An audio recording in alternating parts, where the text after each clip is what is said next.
but I was like, I'm getting it. So one of your colleagues provided this for you all to enjoy. I thought that was quite good. Yeah.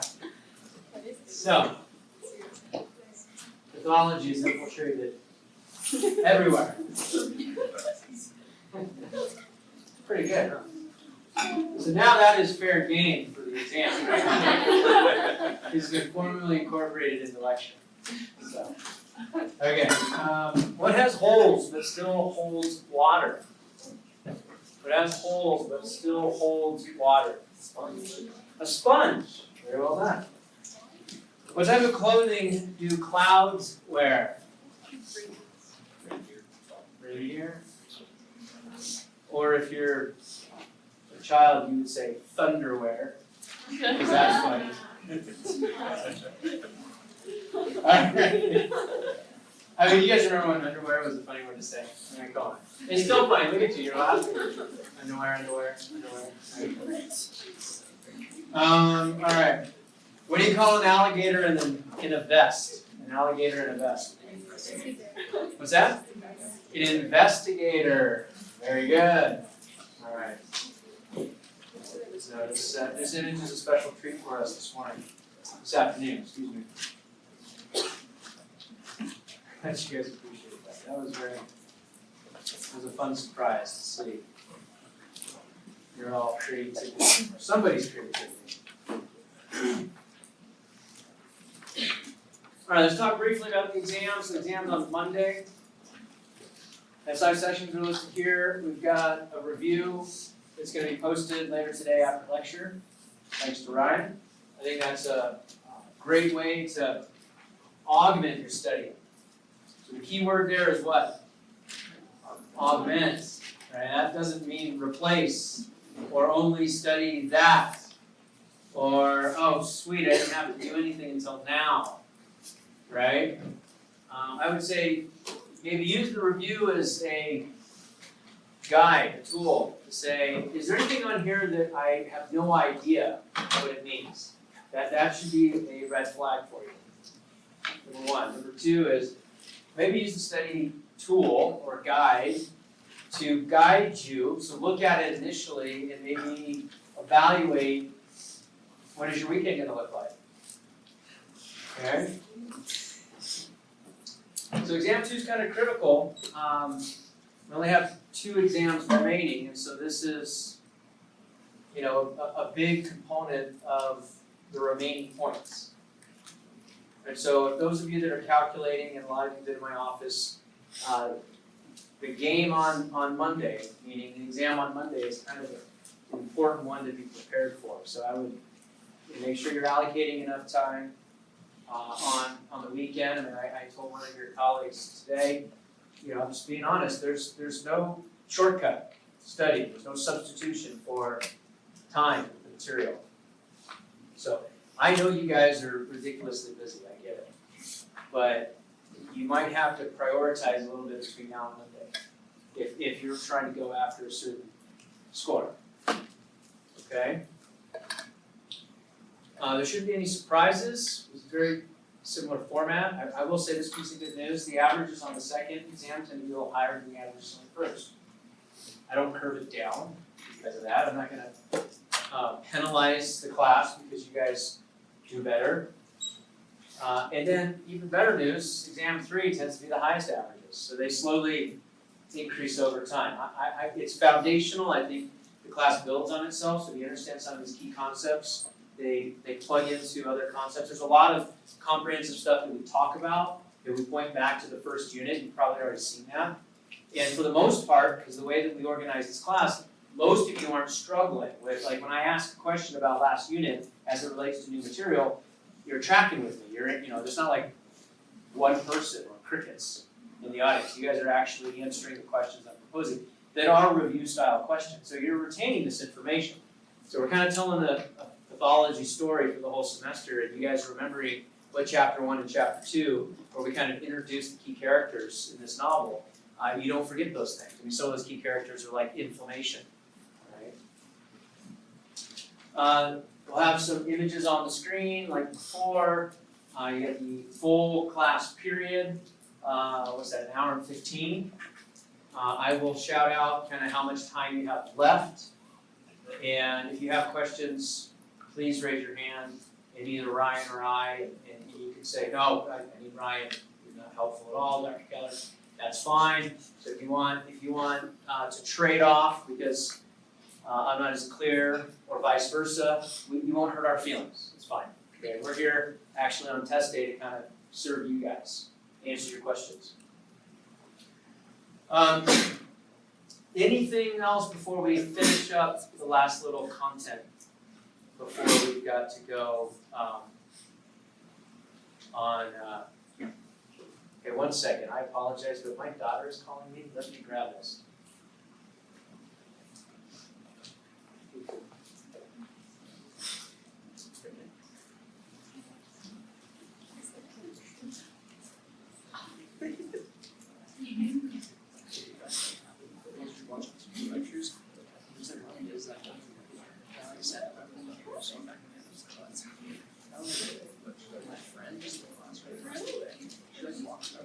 She yawns. She in seconds. And the whole thing's on video. That's it. Snapchat. She's like,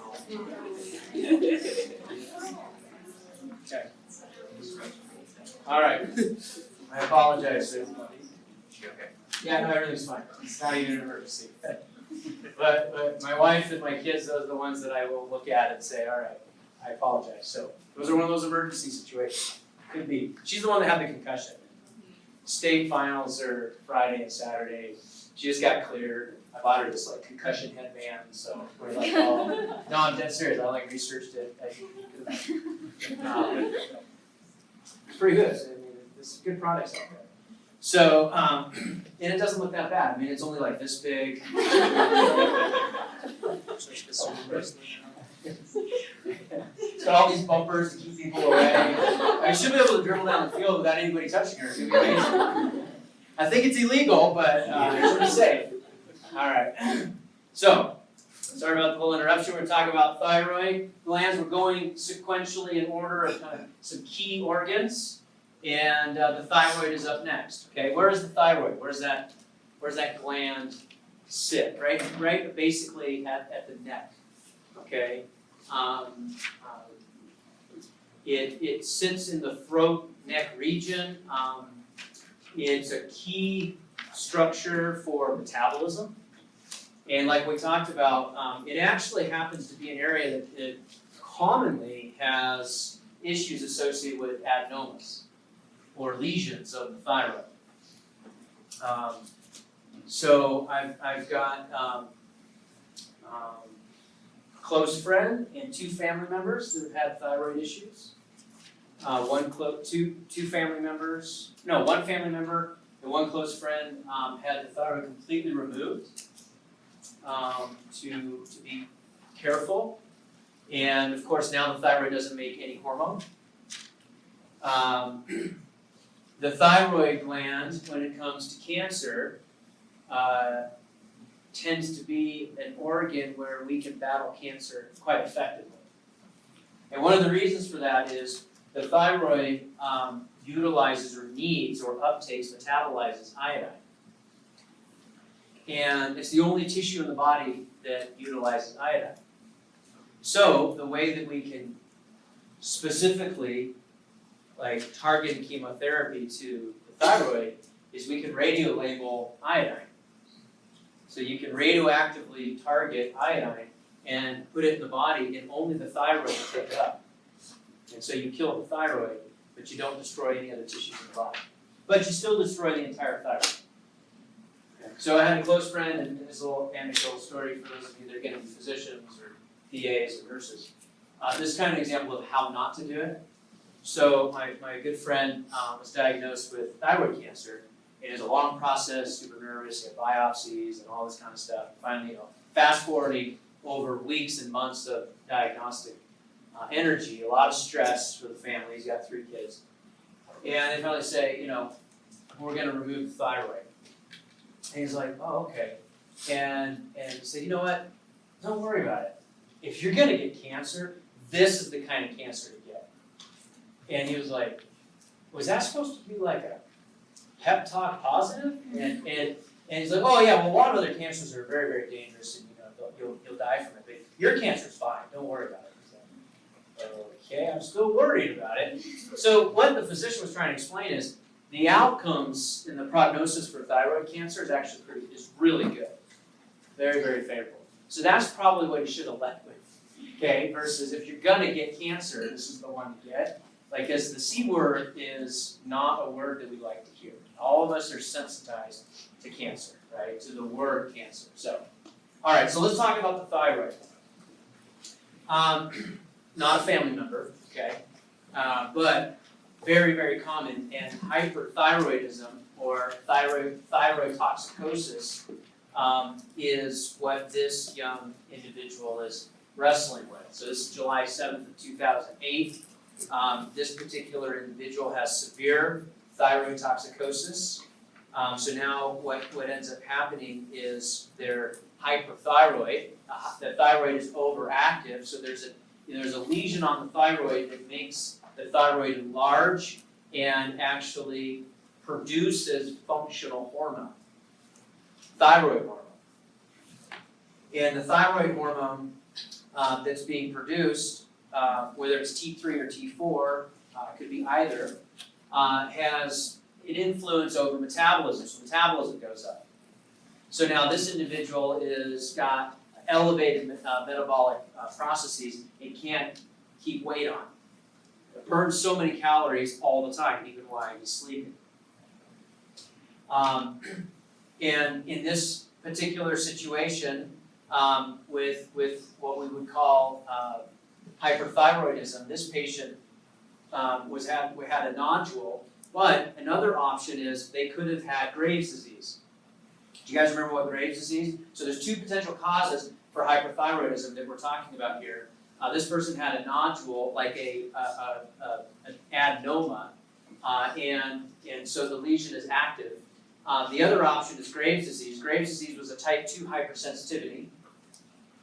Type 2 hypersensitivity, we make autoantibodies towards that stimulate what thyroid stimulating hormone typically does.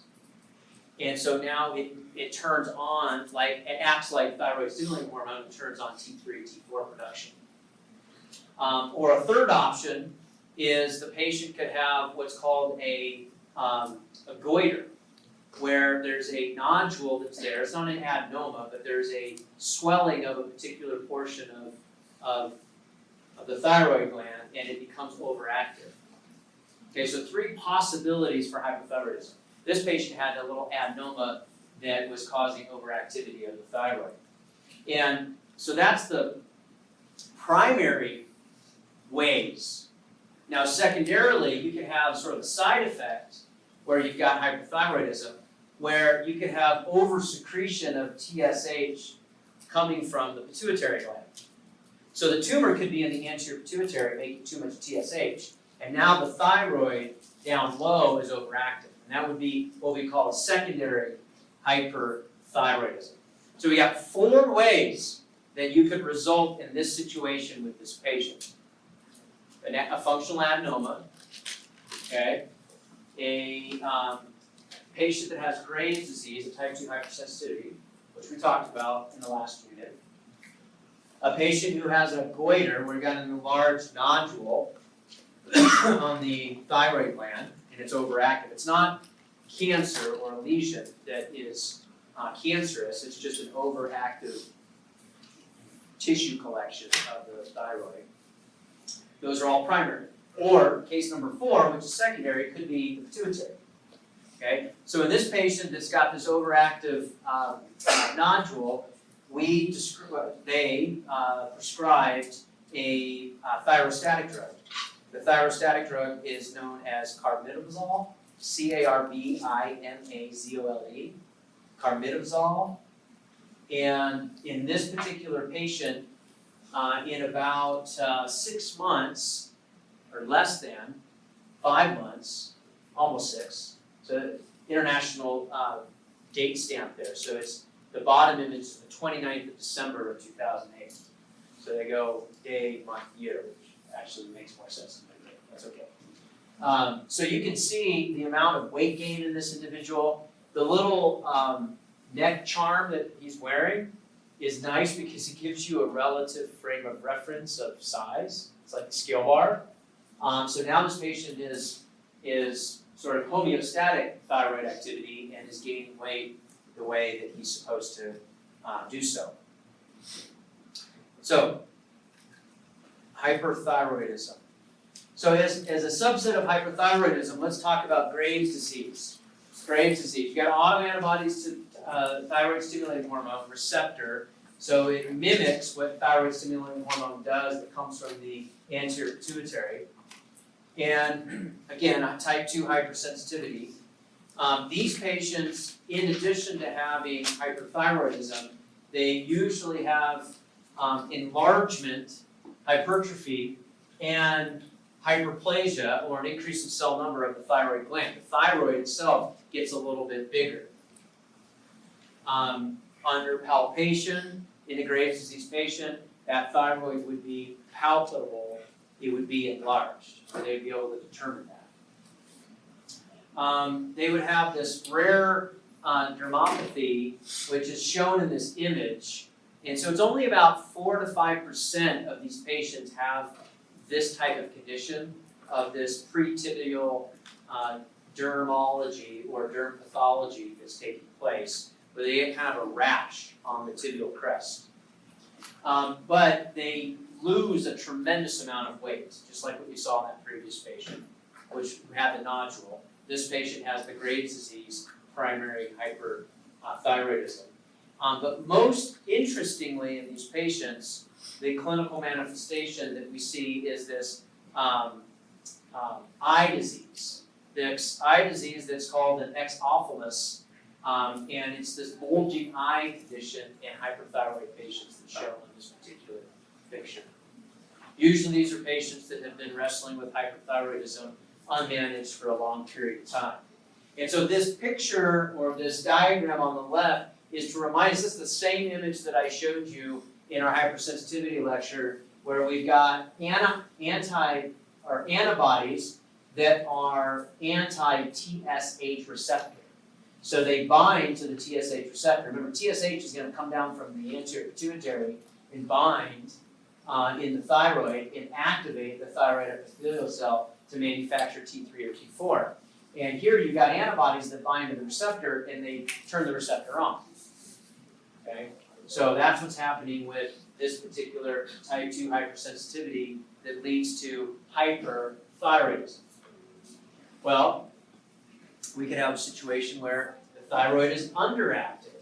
So let's just guess for a minute. If it's overactive, we get severe weight loss, okay? Let's see some other things with hyperthyroidism: weight loss, high metabolism, accelerated heart rate, difficulty sleeping, okay? Increased respirations. Basically, it's as if they're exercising all the time. They're kind of amped up. Hypothyroidism, what do you think the clinical manifestations are going to look like in that patient? Lethargic, weight gain, a lack of energy, that's lethargy, right? Tired all the time, kind of having mental sluggishness, meaning it's hard to process things, they're not really alert. Okay, so that's the opposite of our hyperthyroidism. Whoops, all right. And that's this picture. So here's an untreated individual in A, and then that same individual treated in panel B. So in hypothyroidism, our primary ways that this manifests itself are autoantibodies to the thyroid itself. Okay, so now the thyroid is being targeted, not the TSH receptor, but the thyroid tissue is being destroyed. There could be an infection that takes place in the thyroid, usually a bacterial infection. leading to thyroiditis, or thyroiditis rather, thyroiditis.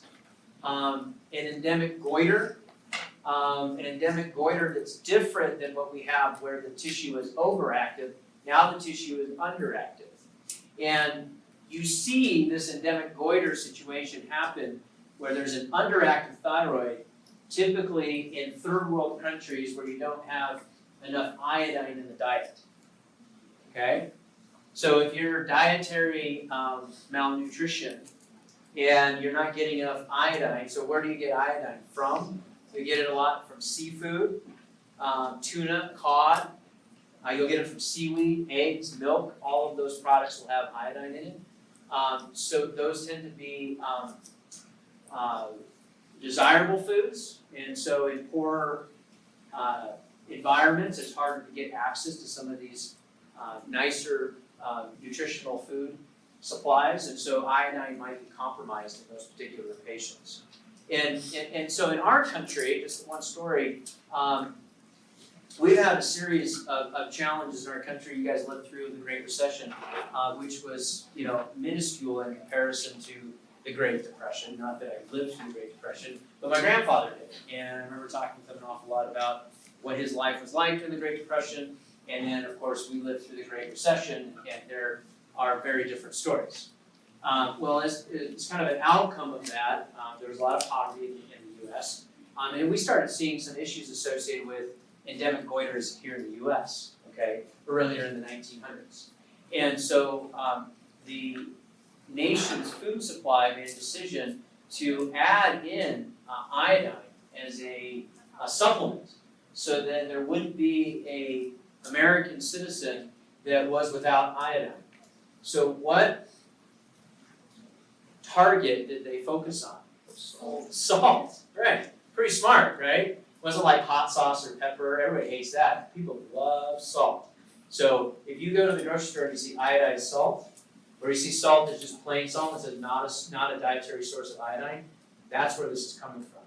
Okay, so we've started supplementing our salt years ago, and now it's not as big of a deal. And so you have the option to buy non-iodized salt, or you can get iodized salt. Is that Hashimoto disease, like autoimmune antithyroid antibodies? Yes, we're going to talk about Hashimoto's. We're not going to That's T cell, right? Yeah, so that's a T cell involvement. So this is a type 2 hypersensitivity that we're going from Graves' disease, right, for hyperthyroidism.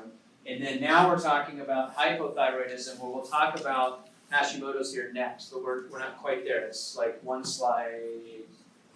Yeah, it's the next slide. Okay. All right, let's talk about secondary. Oh, so there could be a congenital defect of primary. So primaries are autoantibodies, bacterial infection, an endemic goiter, meaning you don't have enough salt in your diet, or congenital. There could be a developmental disorder where the thyroid doesn't completely form. Secondary manifestations. These are like side effects. Well, if you have a patient that is hyperthyroid and you destroy part of the thyroid with anti-thyroid drugs like carbimazole, then you render the thyroid underactive. Or if you remove the thyroid because you're worried about it being cancerous and spreading, now the patient is hypothyroid. And so those patients have to be supplemented for the rest of their life with thyroxine. Okay?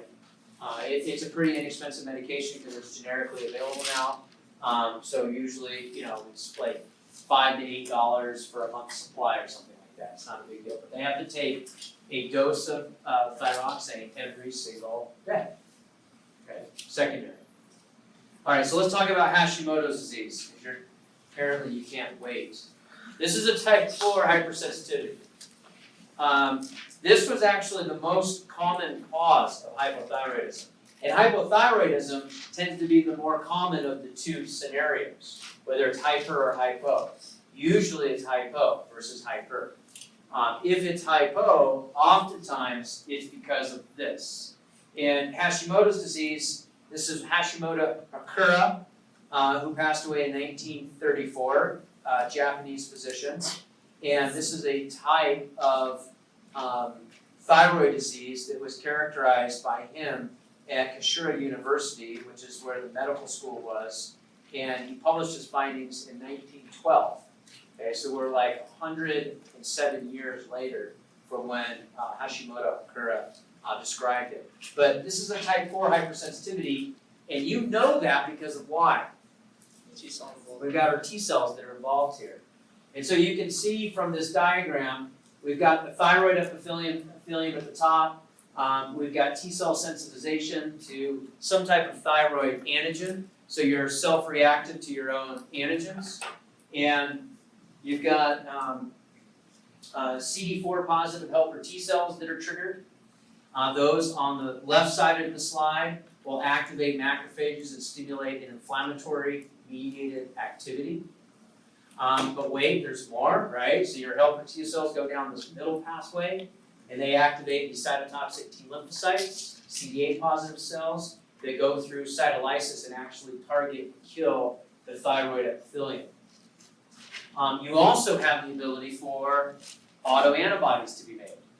And remember, if you think back to Unit 1, when we characterized the different types of hypersensitivities, we said that 1, 2, and 3 were antibody-mediated only, and 4 had T-cell involvement. However, oftentimes you might get autoantibodies in addition to the T-cell involvement. Here's an example of that, Hashimoto's disease. So yes, on the right side, your right side of the slide over here, you've got plasma cells that are being activated. They're manufacturing anti-thyroid antibodies. And so you're destroying the thyroid epithelium via 3 different individual pathways. Inflammation, right? And we've got cytolysis in the middle. And then on your far right, we've got antibody-mediated activity, Hashimoto's disease. And this is just to highlight this helper T cell. Like we always talk about the helper T cell being this linchpin or this key cell that has the ability to do all these different things. Well, we're looking at all these different things here as being a problem because now the T cell is doing 3 negative things. But just pretend for a moment it's not thyroid epithelium.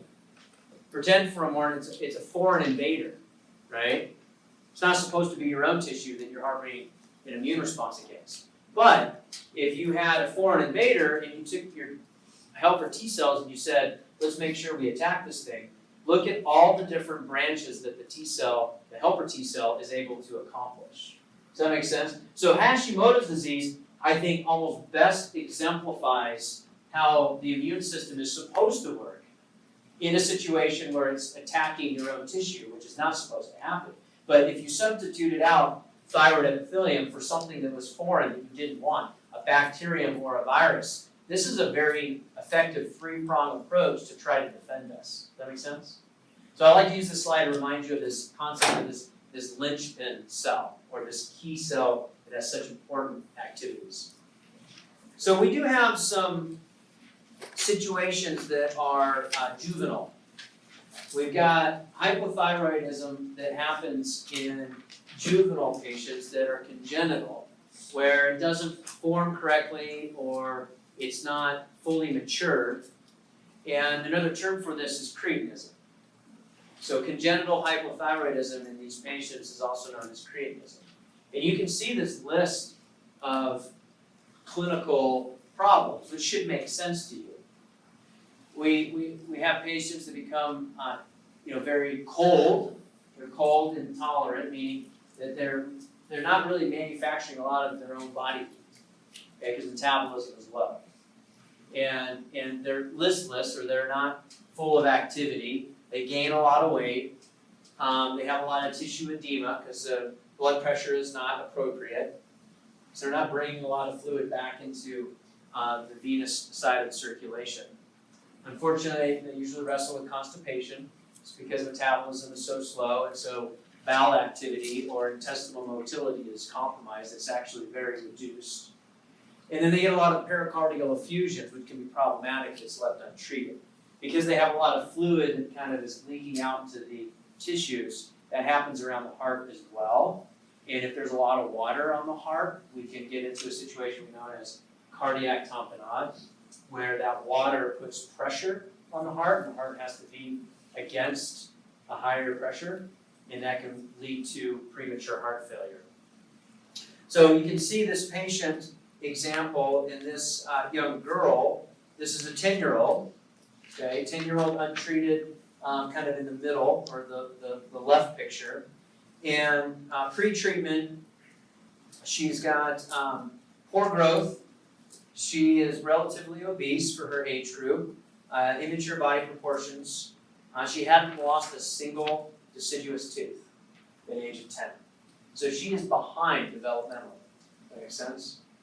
And she was treated, and after she was treated, where we get the thyroid more active, or you treat with thyroxine or a supplement that's going to be throughout the body, you actually get severe catch-up, which is what's shown on the right image. And so this is treatment that is just 10 months later in this young girl. Okay, so now she's just under 11. She's lost 6 teeth in those 10 months. She had a striking amount of catch-up in growth, and you can tell the growth by the relative length of her legs. Okay, bone age was 5 years pre-treatment. So she was behaving as if she was a 5-year-old, which makes sense. She hadn't lost a tooth yet. Usually kids start losing teeth around 5 years of age. Okay, somewhere between 4 and 5 years of age. So she was 5 years of bone age in the left image, okay? And on the right image, in 10 months, she caught up chronologically to an age of 10. So she's 10 years, 10 months, but her bone health is actually at 10 years of age. In this particular patient, from a diagnostic standpoint, they diagnosed her by measuring and confirming the diagnosis by measuring TSH levels. So why do you think TSH levels are helpful in understanding this particular disease? There could be other things too that they're measuring, but why is it so important that TSH levels are measured to be able to determine what's happening with respect to the thyroid? I didn't tell you if it was high or low, so you gotta tell me kind of, in this patient, what would you expect TSH levels would be, high or low? Normal? Low? I'm trying to figure out if it's the pituitary or not. Think it through. So, the pituitary controls the thyroid. Thyroid makes thyroid hormone, right? There's not enough thyroid hormone being made by the thyroid gland. What is the pituitary gland going to do?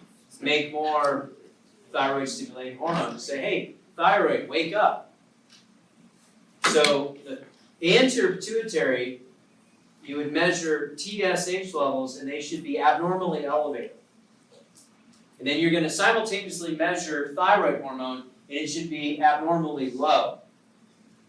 Does that make sense? So abnormally high TSH levels coming out of the pituitary in concert with very low circulating thyroid hormone tells you the thyroid gland is not responding.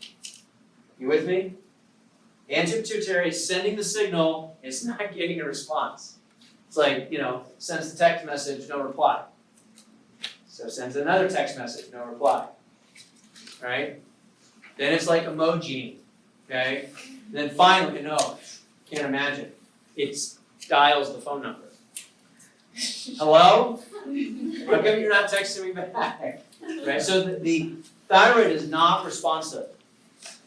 And you know it's not responsive because there's low thyroid hormone.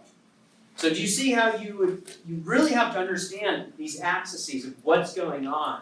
Whereas if you looked at this patient, you wouldn't know if you just looked at one side of the equation like TSH only without looking at thyroid. You need to know the whole picture to be able to put it together.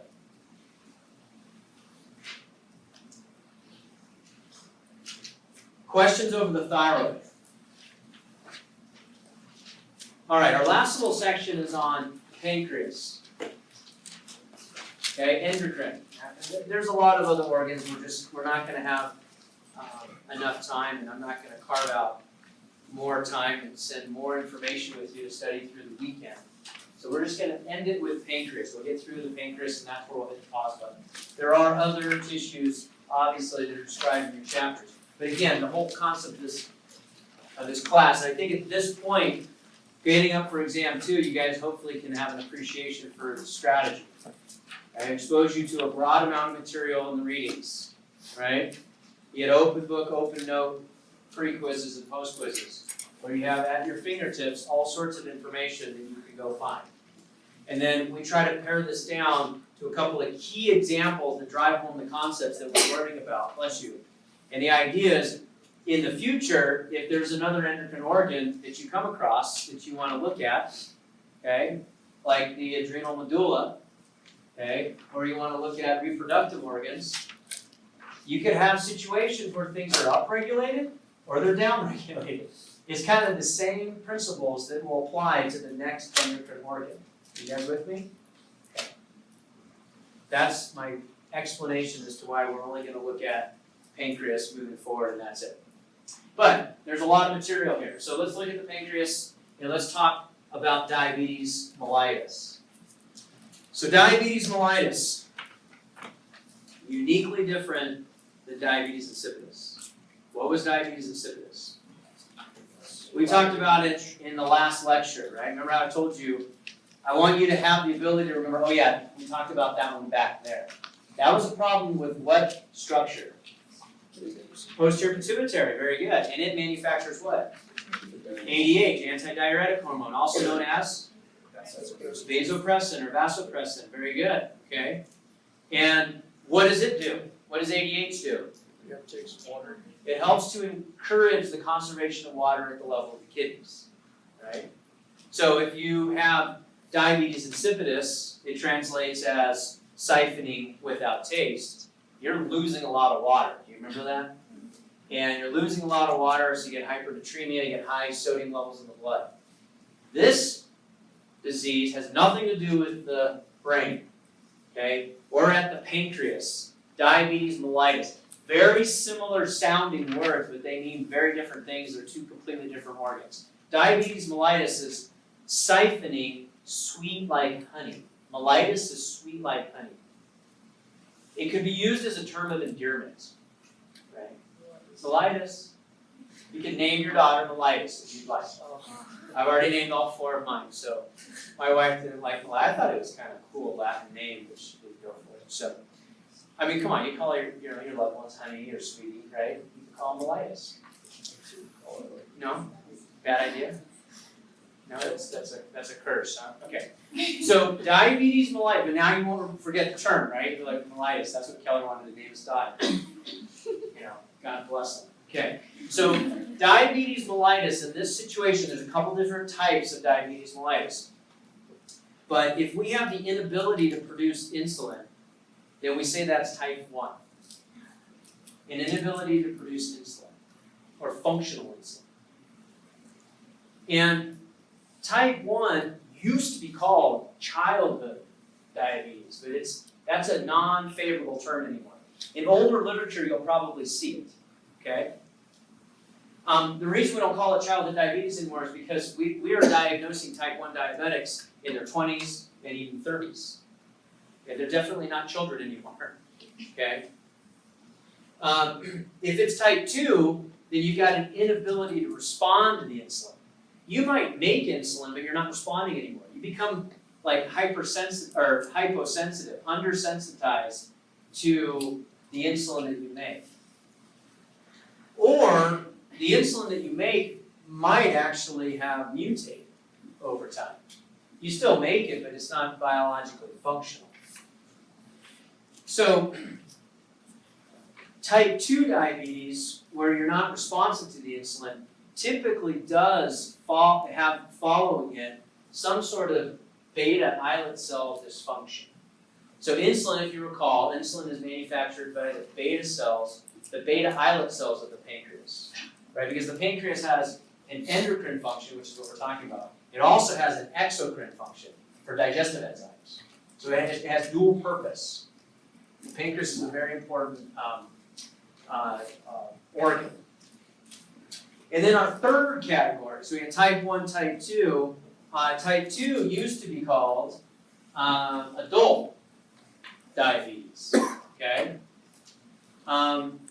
It has a high or a close association with obesity, but it is not that all type 2 diabetics are obese or that obese individuals always become type 2 diabetics. But there is a correlation that exists between diabetes and type 2 diabetes and obesity.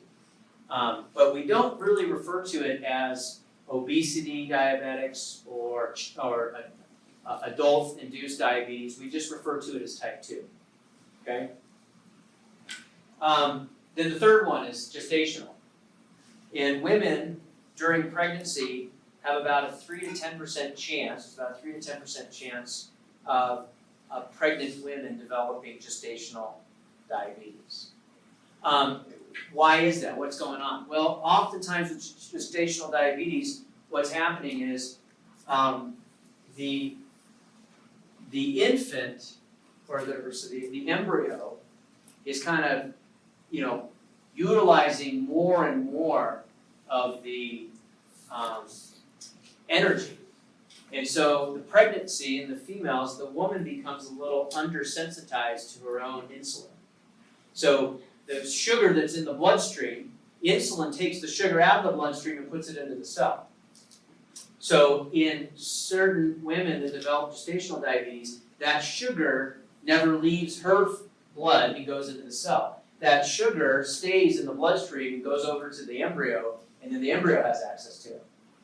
So one of the thought processes is, could have this been an adaptation during human development over time, where in phases of civilization when starvation was happening, the species still survived, where the mother basically compromised her ability to bring sugar into the cell and allowed it to be available for the developing baby. Does that make sense? So 3 to 10% of the population develops pregnancy-induced diabetes. Now, the challenge, one of the big challenges for the infant is usually you have higher than normal birth weights because the infant's getting a tremendous amount of sugar. Okay, question? Yeah. Post-pregnancy, does it kind of revert back to the original state? It can, yes. Oftentimes it does, but there's lifestyle adaptations like watching what you're eating, exercising, same kind of things that we prescribe for type 2 diabetics. So basically, gestational diabetes, that woman in that pregnant period of time is kind of having symptoms like a type 2 diabetic. And so we try to manage it very similarly. So how is diabetes diagnosed? Oh, so before we go there, this diagram, I don't want to make light of this diagram. So insulin has activity on fat, muscle, as well as liver. So it's a molecule that has a lot of ubiquitous activities. That's a really expensive word you should try to use this weekend, right? Meaning that it has many different activities that it initiates. So in fat, it will increase sugar uptake. It'll increase the production of new fat, and it lowers the breakdown of fat. You're going into a storage mode. In muscle, striated muscle, like skeletal muscle, you increase sugar uptake, you increase the storing of sugar or glycogen, and then you increase the development of new muscle or protein synthesis because you have energy. And if you look at the liver, you lower the formation of new glucose because the liver is the organ that's responsible for manufacturing new glucose. So your blood sugar levels actually stay pretty homeostatic. So that word gluconeogenesis, you can see that's glucose, new beginnings. That's what it translates to, if you break it down. So the liver now doesn't have to work as hard to make new sugar, so gluconeogenesis drops, and you start storing the excess sugar in the format of glycogen, right? That poly chain of sugar. And then you actually encourage lipogenesis. Even in the liver, you'll store energy in the liver. Okay. So how do we diagnose diabetes? Doesn't matter what type 1, type 2, or gestational. Normal sugar levels are 70 to 120 milligrams per deciliter. In diabetes mellitus, that's DM, you either have a situation of over 200 milligrams per deciliter on a random draw, and then you have symptoms, you're symptomatic. Or It could be a fasting, you haven't had a meal in maybe like an 8 to 10 hour period of time, but your sugar levels are at 126 or higher. Or, thirdly, which is a little bit more common these days, is you do an oral glucose tolerance test. So what happens is you give the patient an oral dose of sugar, and then you measure, take blood draws, and you measure how the sugar levels are spiking.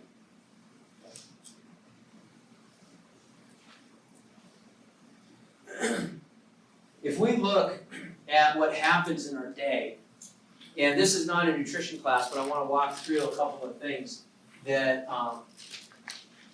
some of you might find fascinating or interesting, okay?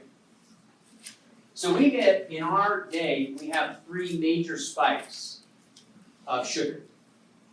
And they typically follow after each meal, as you can see here. So you have breakfast in the morning, right? You break the fast, you haven't eaten since dinner. So you have this huge flood of sugar in your bloodstream, and it's followed by a peak of insulin, saying, all right, great, sugar, let's bring it into the cell. Then around noon, you do this all over again. And between breakfast and noon, you can see that those levels drop, those sugar levels drop. And then you do it again around dinner time. So you do this for a lifetime, but let's say that you do this for a lifetime and the consumption of foods at those 3 periods of time are dramatic. And the quantity of sugar is high.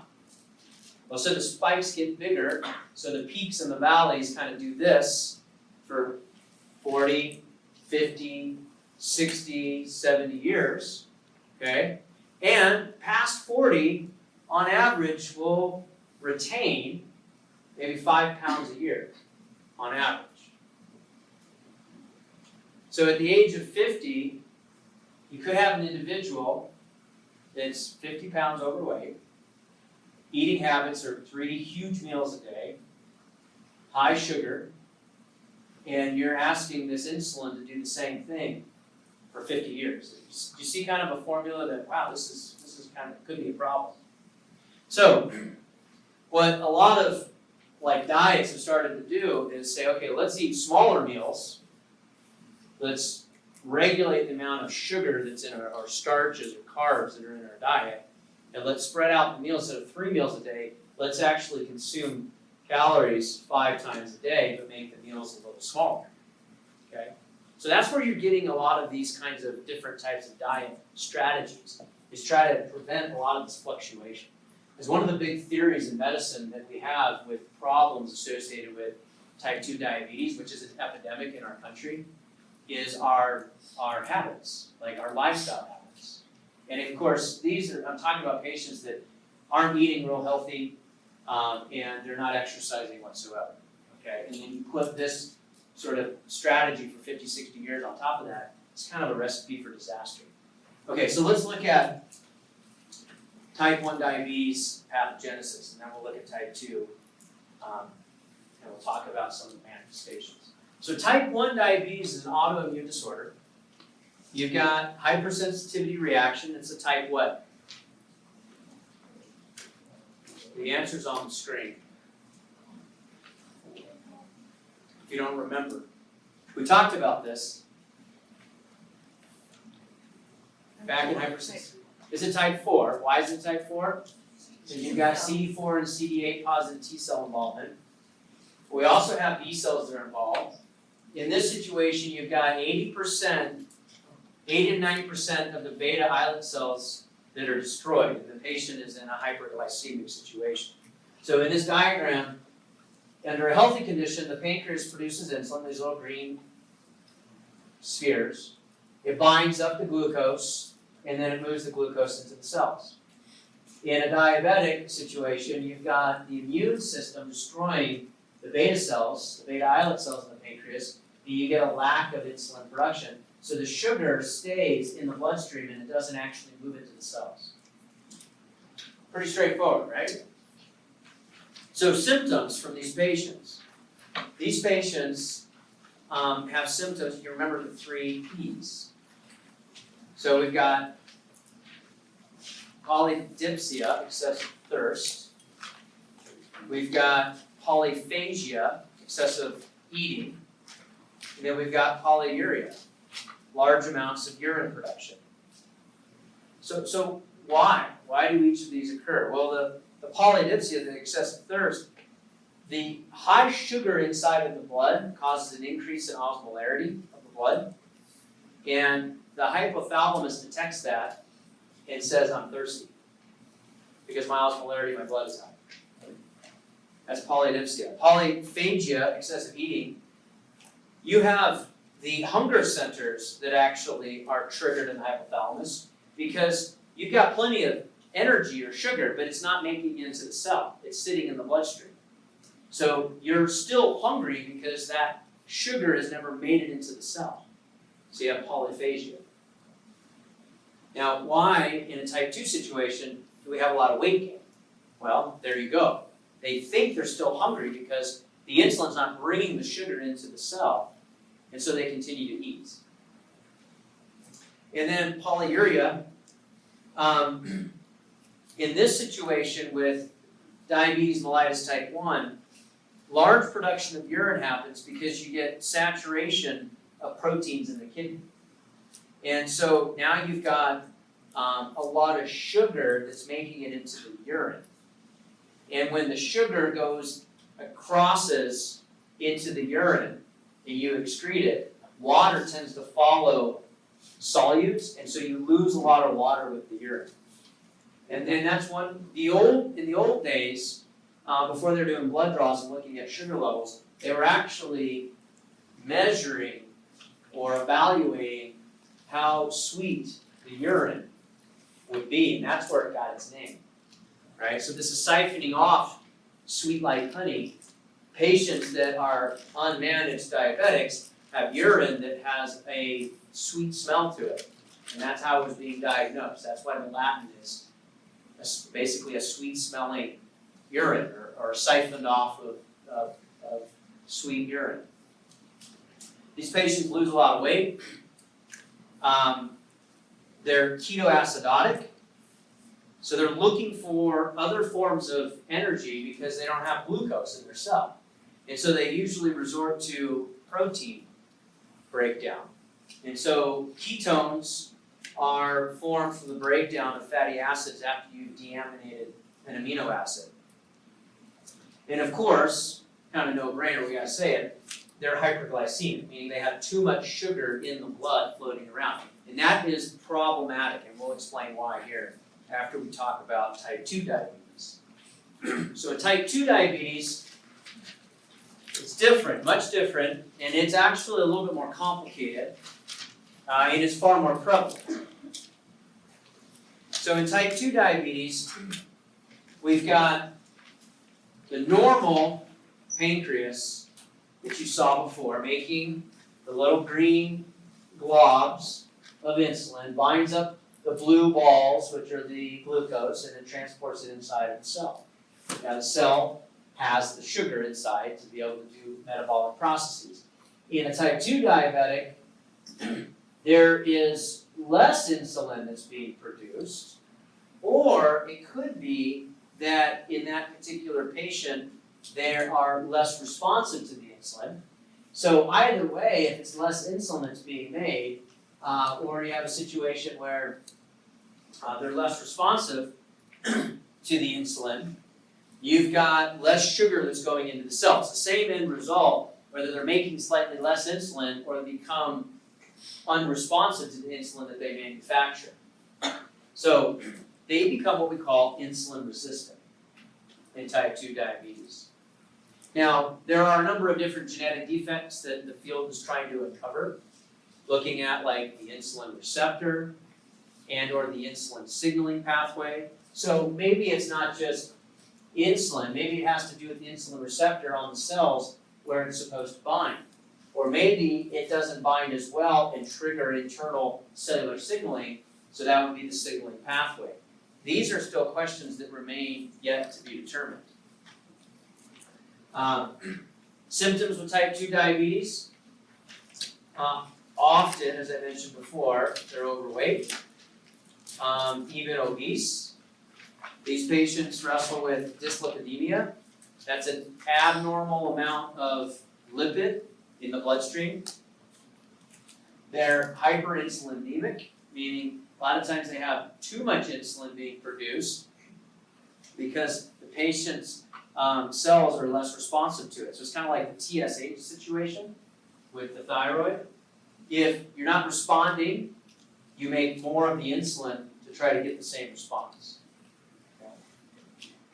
They a lot of times are hypertensive because they have vascular disease, and we'll talk about that here in a second.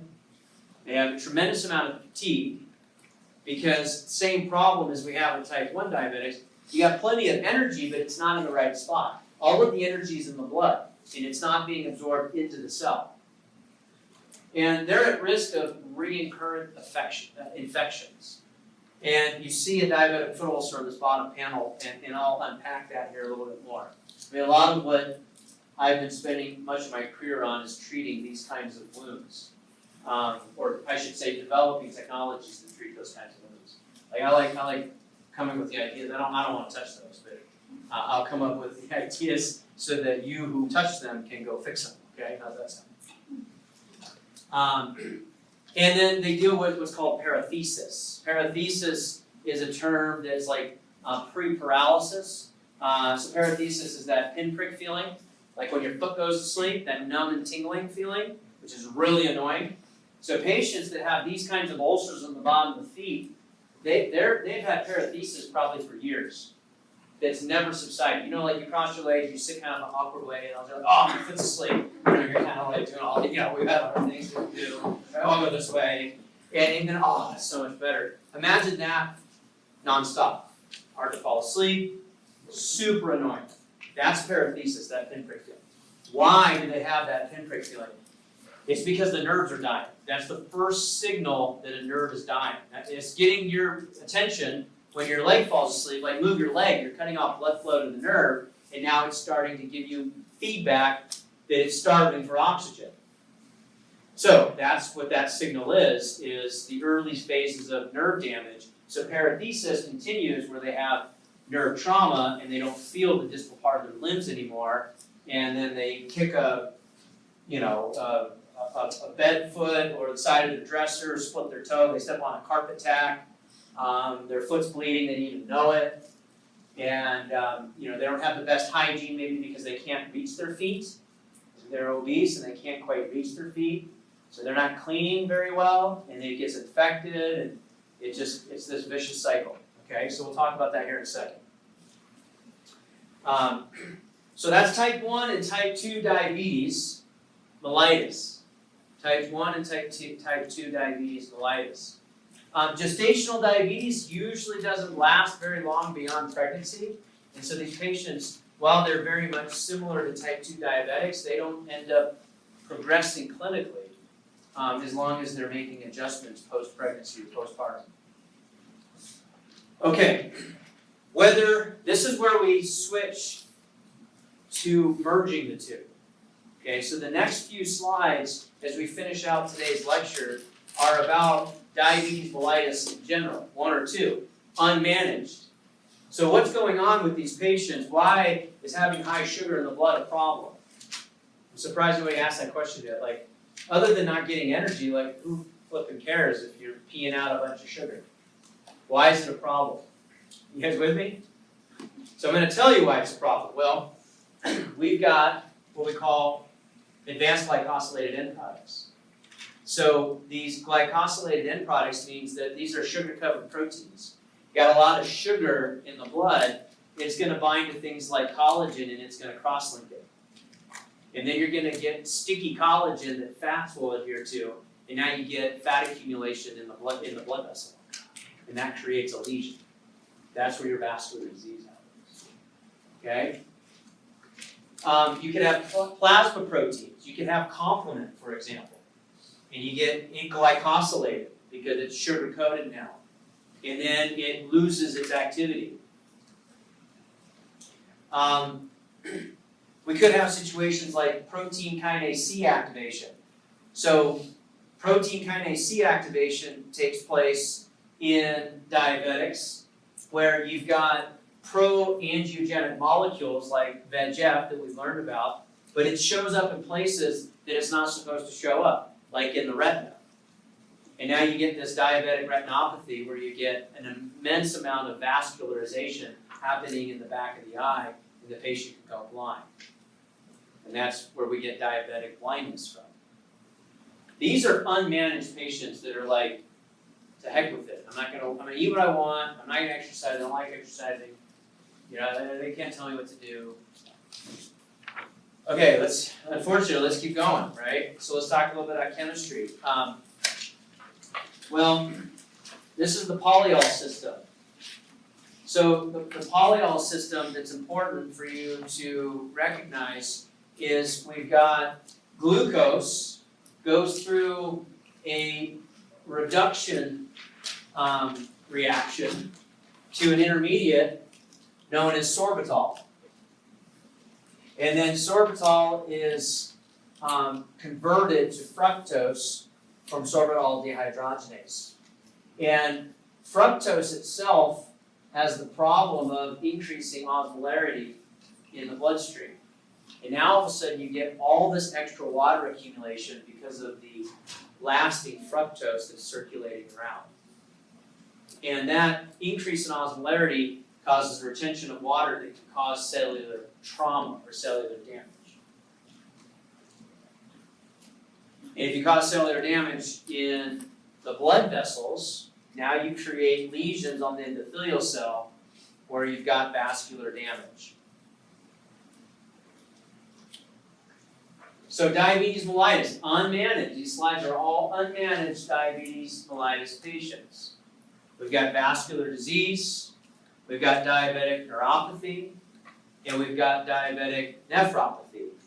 So in diabetic or vascular disease, which is characterized as diabetic neuropathy, these nerves are starving from a drop in blood flow because you've got these vascular lesions that are restricting blood flow to the distal extremities.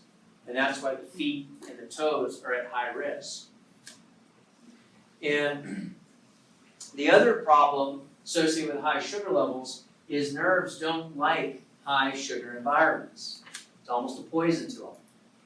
And so if you have a high sugar concentration around any nerve for a long period of time, it's not going to like that. It's going to respond in a negative way.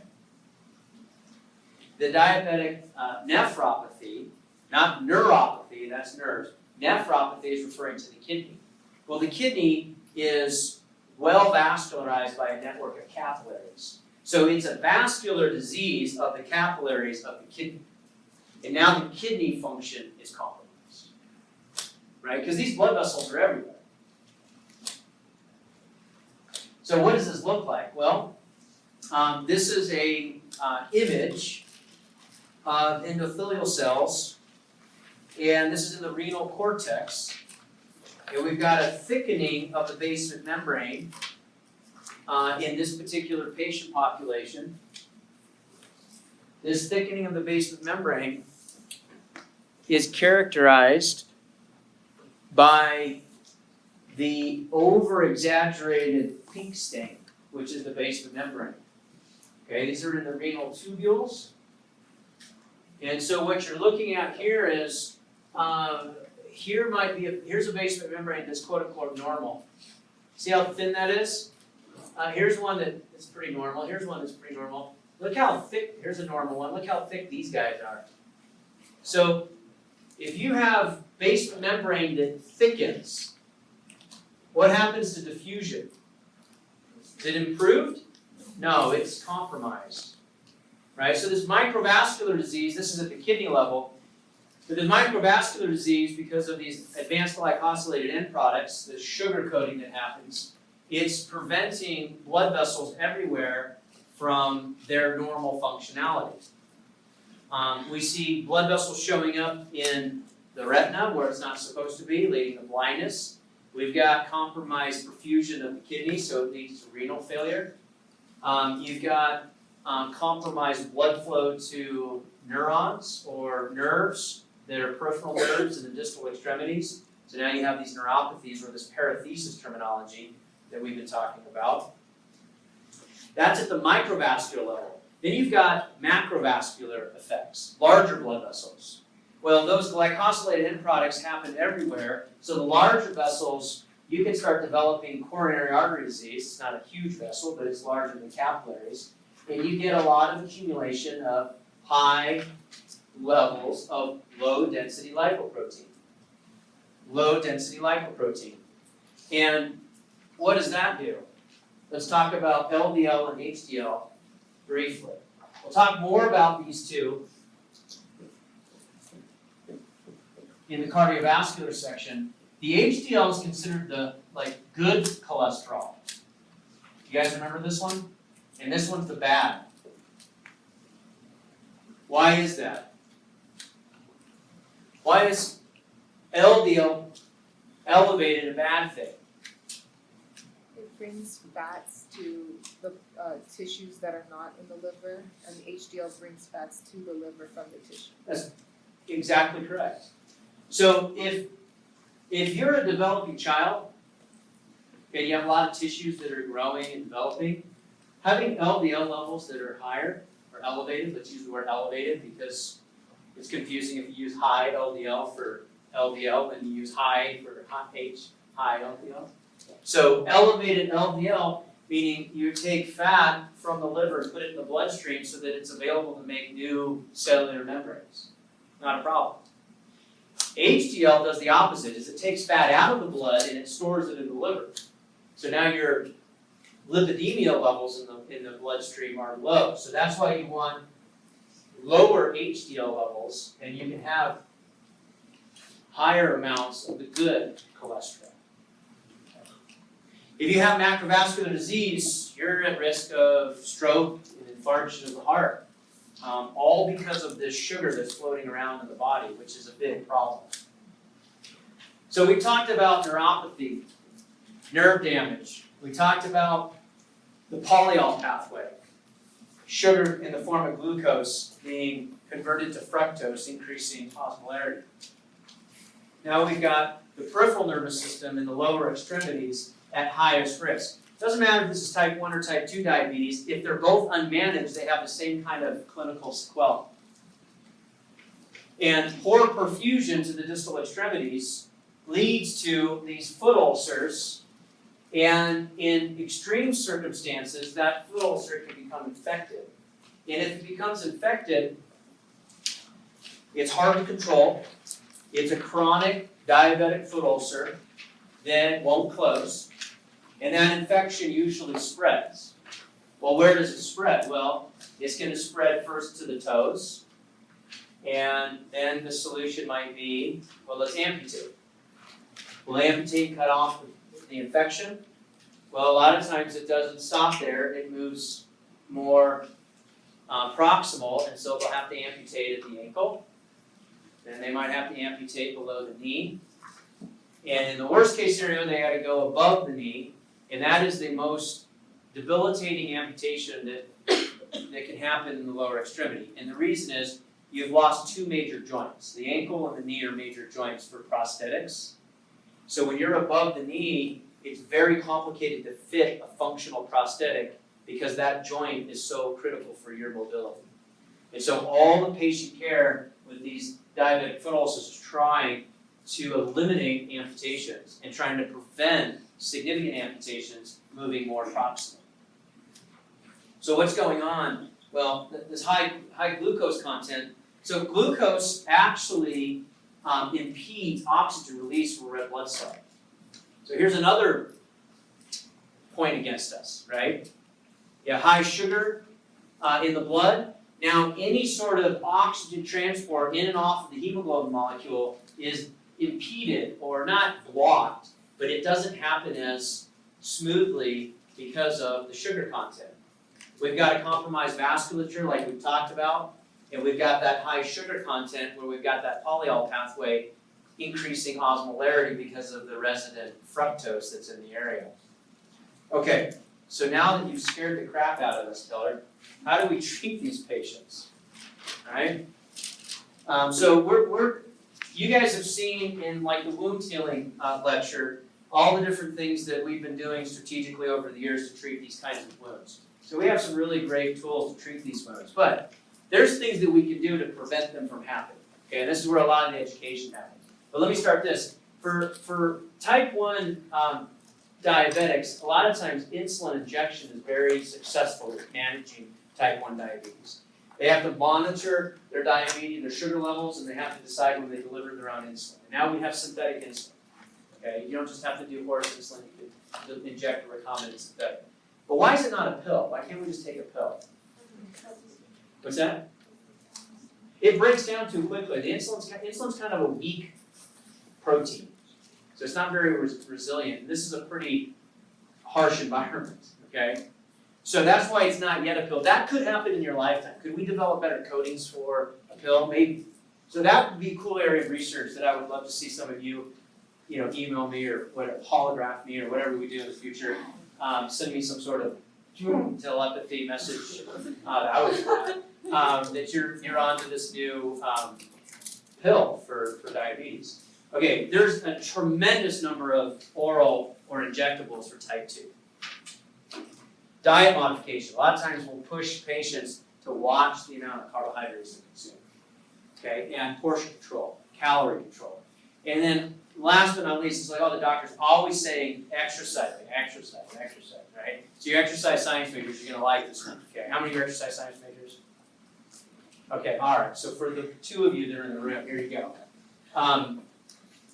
If you look at this picture on the left, there are alternative pathways other than insulin to get sugar into a cell. And GLUT4 is a very effective sugar transport molecule for glucose. And what's interestingly found and discovered in exercise science, and this was put in here for all of you exercise science people, is we treat our patients not with just lifestyle choices on their diet, but also their exercise. You can exercise more regularly in between those meals. You can kind of keep that calorie burden, in check. But exercise upregulates the insertion of GLUT4 receptors into the membrane of the muscle. And so GLUT4 is an alternative way to transport glucose into the cell that is not dependent on insulin. And that's why exercise, regular exercise, just getting your patients to walk around the block like 2 or 3 times a day can really assist in upregulating the amount of GLUT4 receptors that are inserted into the plasma membrane of their skeletal muscle. That can help control the amount of sugar that's in the blood through a non-insulin dependent pathway. Kind of cool. Okay? So that to me, that's the additional piece you should try to figure out a way to explain to your patients other than you should exercise more. I know they're always telling me that, right? Here's why. This is why it actually works. Okay. Questions? That's all I got for you. Have a great weekend studying. I know that's like an oxymoron, and I'll see you guys on Monday.